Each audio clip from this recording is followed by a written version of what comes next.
Hello viewers, మదిలోని మాటకి స్వాగతం. అందరికీ నమస్తే అండి. నా పేరు జ్యోతి. మీరు వింటున్నారు మదిలోని మాట. ఈ మదిలోని మాటని ప్రారంభించడానికి కారణం ఏంటంటే, నా చిన్నప్పుడు నా మనసులో నాకెప్పుడూ ఒక ఆలోచన మెదులుతూ ఉండేదండి. అదేంటంటే, నాకు తెలిసిన ఏదైనా విషయం అంటే చదువు గురించి కానీ, పని గురించి కానీ, నేనేదైనా కొనుక్కున్నప్పుడు నేను చేసిన ఏవైనా పొరపాట్ల గురించి కానీ, అవి వేరొకరు చేయొద్దు, నాకేదైనా జరిగినా నా తదనంతరం నాలో ఉన్న విషయం అంతరించిపోకుండా అందరికీ చెప్పాలనే జిజ్ఞాస నాకు ఎక్కువగా ఉండేదండి. అప్పట్లో అంత సాంకేతిక పరిజ్ఞానం లేకపోవడంతో అది నాతోనే అంతరించిపోతుందని భావించేదాన్ని. అయితే చాలా సంవత్సరాలు అదే విధానాన్ని కొనసాగించాను. తర్వాత కాలక్రమేణా వచ్చిన మార్పులు జీవన విధానంలో ఎన్నో మార్పులు సంతరించుకున్నాయి. ఇంతకుముందు మనం ఏదైనా విషయం తెలియకపోతే మనకన్నా ముందు వాళ్ళని, తెలిసిన వాళ్ళని అడిగి తెలుసుకునేవాళ్ళం. ఇప్పుడు అలా అడగడానికి మనము సంకోచిస్తున్నాము.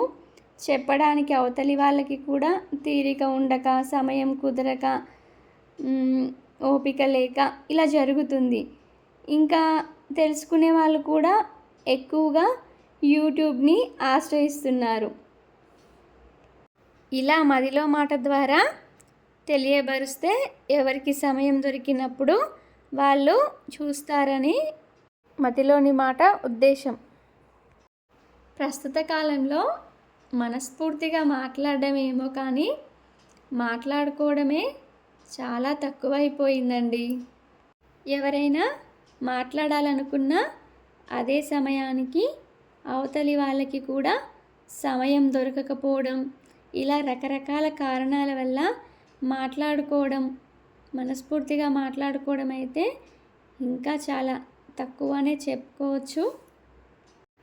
అయితే నాకు తెలిసిన సమాచారాన్ని, నాలో దాగున్న కొద్దో గొప్ప ప్రతిభని మీ అందరికీ మనస్ఫూర్తిగా తెలియజేయాలనే స్వార్థంలో నుంచి పుట్టిందే ఈ మదిలోని మాట.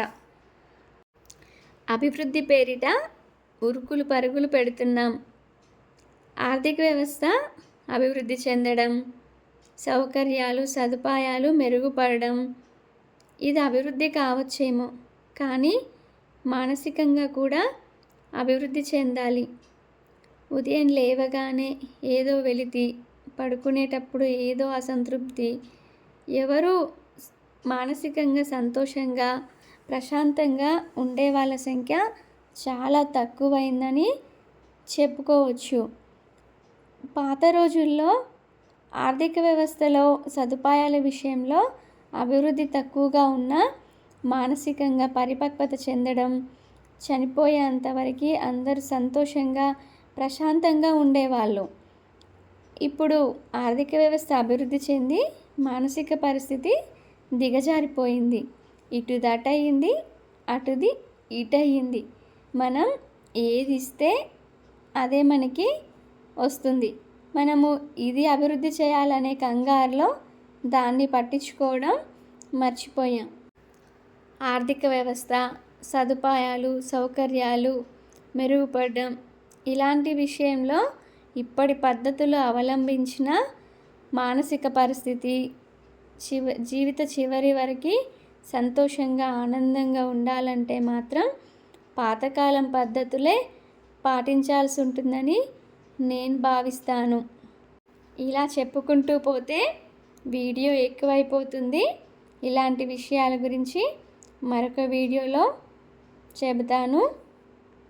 మనస్తత్వం, మానసిక ఒత్తిడిని తగ్గించుకోవడం ఎలా, సంబంధ బాంధవ్యాలు, పిల్లల్ని పెంచడం, ఇలా నాకు అనుభవం ఉన్న, నాకు తెలిసిన విషయాలపై సమాచారాన్ని మీకు ఆడియో రూపంలో తెలియపరుస్తాను.